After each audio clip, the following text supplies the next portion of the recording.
கோவை மாநகர் செல்வபுரம் பகுதியைச் சேர்ந்த 23 வயது இளம்பெண்ணும் சொங்கம்புத்தூர் பகுதியைச் சேர்ந்த விக்னேஷ் என்ற இளைஞரும் கடந்த 6 ஆண்டுகளாக காதலித்து வந்துள்ளனர். திருமணம் செய்து கொள்வதாக கூறி இளம்பெண்ணை பலமுறை அவுட்டிங் அழைத்து சென்ற விக்னேஷ் தங்கும் விடுதிக்கு அழைத்து சென்று தனிமையிலும் இருந்ததாக தெரிகிறது. காதலன் மீது அதீத பிரியம் கொண்டிருந்த இளம்பெண்ணின் வயிற்றில் 3 மாத கரு வளர விக்னேஷ் வீட்டிற்கு சென்று தங்களுக்கு திருமணம் செய்து வைக்குமாறு கெஞ்சியதாக கூறப்படுகிறது.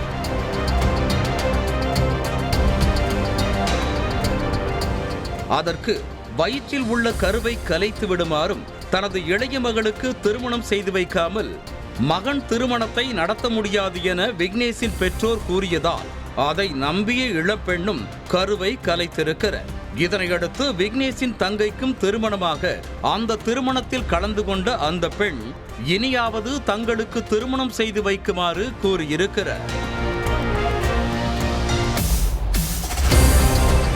இந்த நிலையில் தனக்கு நீ வேண்டாம் என கூறிய விக்னேஷ் உன்னை அனுபவிக்கவே பழகினேன் என்றும் உன்னை திருமணம் செய்து கொள்ளும் எண்ணமே எனக்கு இல்லை எனவும் குண்டை தூக்கி போட்டிருக்கிறார்.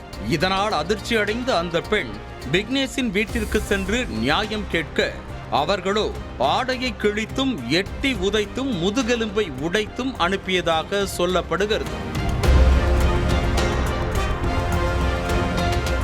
வலி தாங்க முடியாமல் போத்தனூர் காவல் நிலையத்திற்கு சென்று புகார் அளித்திருக்கிறார் அந்த பெண்.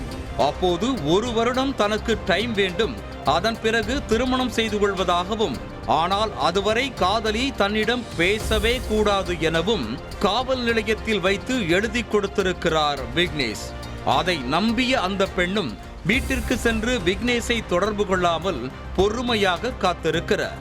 1 வருடம் டைம் கேட்ட விக்னேஷ் அடுத்த 3 மாதத்தில் யாரையுமே அழைக்காமல் வேறொரு பெண்ணோடு திருட்டுத்தனமாக திருமணம் செய்து கொண்டதாக தெரிகிறது. காவல் நிலையத்தில் எழுதி கொடுத்தும் விக்னேஷ் கொடுத்த வாக்கை காப்பாற்றவில்லை என மீண்டும் காவல் நிலையத்திற்கு சென்ற இளம்பெண்ணிற்கு சரியான பதில் கிடைக்கவில்லை.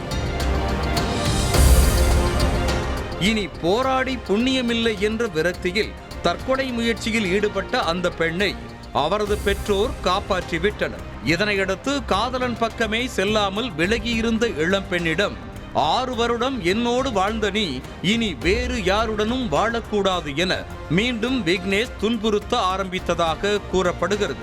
ஆயுதங்களோடு தன் வீட்டிற்கு வந்து தனது தந்தையை அடிப்பது, கொலை மிரட்டல் விடுப்பது என விக்னேஷ் டார்ச்சர் செய்ததாக கூறும் இளம்பெண் தாங்கள் காதலித்த போது தனிமையில் இருந்த வீடியோக்களை காட்டி மிரட்டல் விடுப்பதாகவும் குற்றம் சாட்டினார். நாங்க ஒன்னா இருந்தது ஆபாசமா வீடியோ காமிச்சு பிளாக்மெயில் பண்றது, அது இது பண்றது, வீட்டுக்கு எங்க அப்பா அடிக்கிறது என்னை கேட்டு தகாத வார்த்தைகளால் என்னை பேசி ரொம்ப மன உளைச்சலுக்கு ஆளாக்கிட்டாங்க.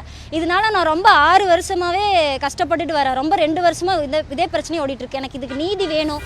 விக்னேஷிற்கு திருமணம் ஆன பிறகும் மீண்டும் தன்னுடன் உறவு வைத்துக் கொள்ள வேண்டும் என வீடியோக்களை காட்டி பிளாக்மெயில் செய்வதாக கூறும் இளம்பெண் கமிஷனர் அலுவலகத்திலும் புகார் கொடுத்து விட்டேன், மாவட்ட ஆட்சியர் அலுவலகத்தில் மனு அளித்து விட்டேன் என்றும் இனி அதிகாரிகளின் கையில்தான் உள்ளது என விரக்தியில் பேசினார்.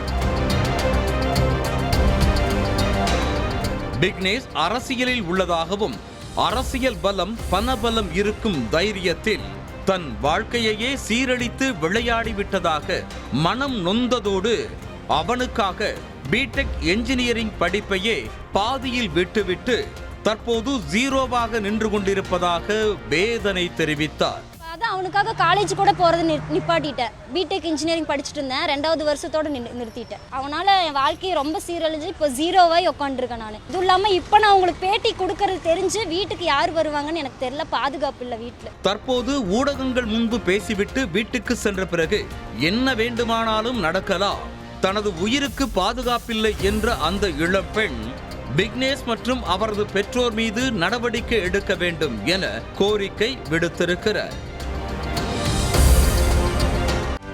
செய்திகளை உடனுக்குடனும் துல்லியமாகவும் தெரிந்து கொள்ள சப்ஸ்கிரைப் பண்ணுங்க.